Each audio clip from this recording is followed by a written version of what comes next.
Maulan na hapon, ngayon pa ay araw ng Biyernes, July 19, 2024 at narito po muli ang update sa lagay ng ating panahon.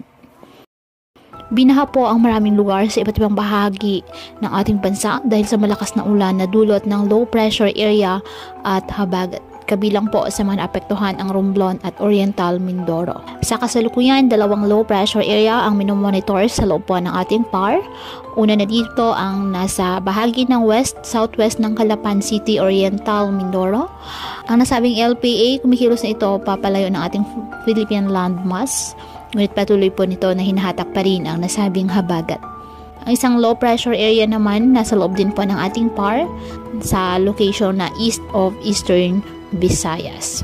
Ayon po sa pinapakita ng ECMWF model, posible itong lumakas bilang bagyo ngayong weekend at posibleng tahakin ang direksyong patungong west-northwest patungo po sa Taiwan at extreme northern Luzon at maghahatak o magpapalakas muli ng habagat sa susunod po na linggo. Kaya patuloy tayo na mag-antabay ng iba pa nating weather updates at sa updates po na ipapalabas ng Pag-asa. Ang susunod na pangalan ng bagyo na gagamitin ng Pag-asa ay bagyong Butchoy. Ngayong araw, asahan po ang mga pag-ulan, mga malawakang pag-ulan dyan po sa Northern Palawan at Occidental Mindoro na dulot ng low pressure area. Apektado din po ng trough ng nasabing low pressure area ang Metro Manila, Central Luzon, Calabarzon, Bicol Region, Western Visayas at nalalabing bahagi ng Mimaropa.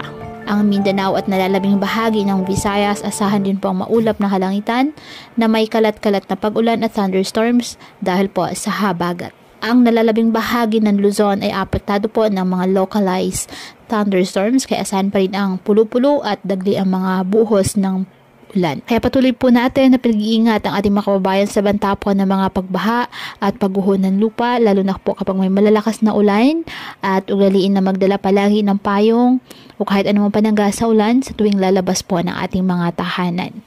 At yan po muna ang update sa lagay ng panahon ngayong araw. Muli patuloy po tayo na mag-ingat at palaging tandaan, God loves you. Stay safe and God bless.